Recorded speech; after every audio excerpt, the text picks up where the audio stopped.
नमस्कार बच्चों, YouTube channel शिक्षालय में आपका पुनः स्वागत है। मेरा नाम है रेनू यादव। बहुत ही इम्पॉर्टेंट टॉपिक है हाइड्रोलिसिस ऑफ एस्टर्स।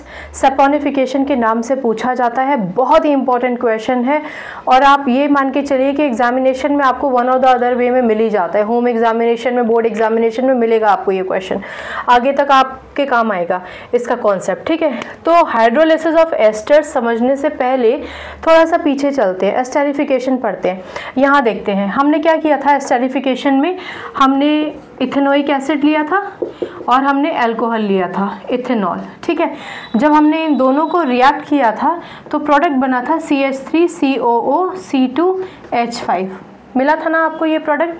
ये प्रोडक्ट ही कहलाया जाता था एस्टर। आपको ध्यान होगा साइड प्रोडक्ट H2O बनता था। उससे हमें इस समय इतना, मैं आपको बेसिकली ये बताना चाहती हूँ कि इथेनोइक एसिड और अल्कोहल मिलकर एस्टर बनाते थे। एस्टर्स वही स्वीट स्मेलिंग सब्सटेंसेस जिनको फ्लेवरिंग एजेंट की तरह भी इस्तेमाल किया जाता था, परफ्यूम्स में भी इस्तेमाल किया जाता था और भी कई जगहों पर इसका इस्तेमाल था। आज हम इसके बारे में क्यों पढ़ रहे हैं? क्योंकि जब आप इस एस्टर का हाइड्रोलिसिस करते हैं तो ये दोबारा से सोडियम इथेनोइट, जो कभी आपने पहले पढ़ा होगा इथेनोइक एसिड में सोडियम इथेनोइट, और अल्कोहल में टूट जाता है।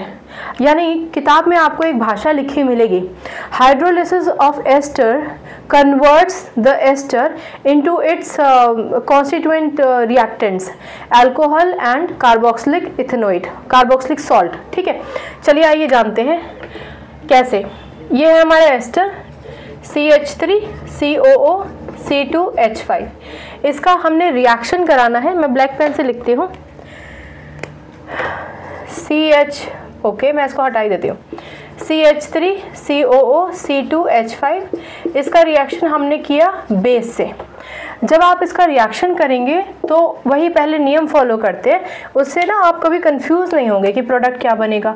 CH3COO नेगेटिव, C2H5 होता है पॉजिटिव, Na होता है पॉजिटिव और OH होता है नेगेटिव, तो डेफिनेटली CH3COO इसके साथ मिल जाएगा। ठीक है, तो ये हो जाएगा CH3COONA और इसको हम क्या नाम देते थे? नाम भी साथ में लिख ले, सोडियम इथेनोइड।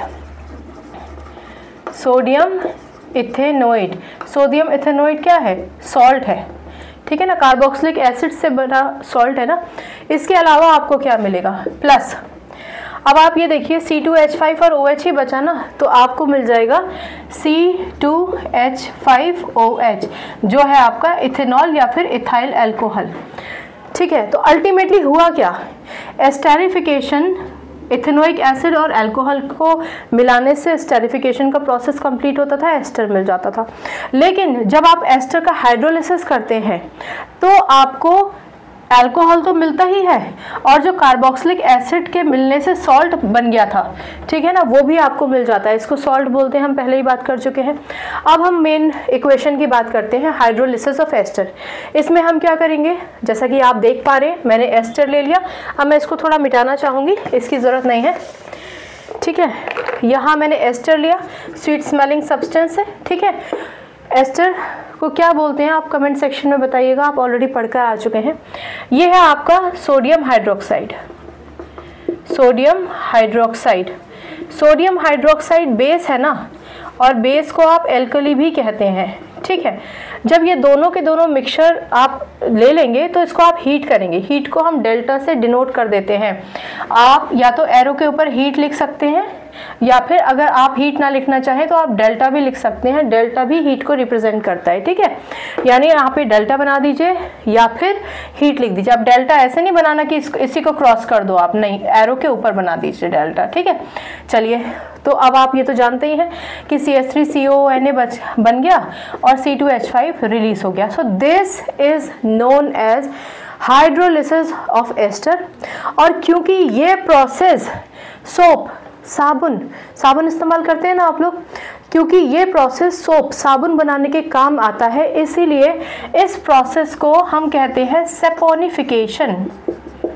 ठीक है, साबुन बनाने की क्रिया को सेपोनिफिकेशन कहते हैं। उसमें हम क्या करते हैं कि बहुत ही हाई फैटी एसिड का एक अच्छा, जिसमें अच्छा अमाउंट ऑफ फैट हो, ऑयल या फैटी एसिड हो, इस तरीके का रिच एस्टर लेते हैं और उसका रिएक्शन किसी अल्कली से कराते हैं। पर्टिकुलरली आपकी किताब में ये एग्जाम्पल दिया था, इसलिए मैंने आपको ये एग्जाम्पल दे दिया, और उससे सोप बनता है। ठीक है, क्योंकि हाइड्रोलिसिस ऑफ एस्टर से सोप भी बनता है, ये वही प्रोसेस है जिससे सोप बनता है, इसीलिए आप इसको सैपोनिफिकेशन भी कहते हैं।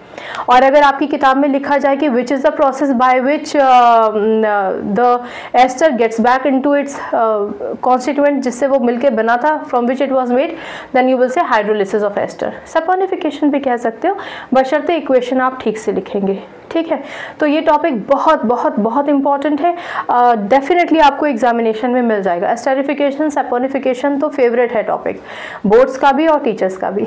ठीक है, चलिए, आई होप आपको समझ में आया होगा। और एक बार बैलेंसिंग देख लें इक्वेशन की। CH3 COO C2H5 Na एक है ऑक्सीजन और हाइड्रोजन। ओके, ठीक है, गुड, बैलेंस है इक्वेशन हमारी, कोई प्रॉब्लम नहीं है। ठीक है, ऑलराइट, ठीक है, आज की क्लास में इतना ही। अगली बार मिलने तक अपना ख्याल रखिए, खुश रहिए, केमिस्ट्री को प्लीज़ मत रटिए, अपने सवालों को कृपया करके पूछिए ताकि उन सवालों का सल्यूशन मैं आपको दे सकूं। छोटे छोटे टुकड़ों में चैप्टर पढ़ा रही हूँ, छोटे छोटे तरीके से आप भी पढ़ने की कोशिश कीजिए, छोटे छोटे लेक्चर्स में जंबल अप होने की ज़रूरत नहीं है। ठीक है, अपना ख्याल रखिए, खुश रहिए। आज के लिए इतना ही, नमस्कार।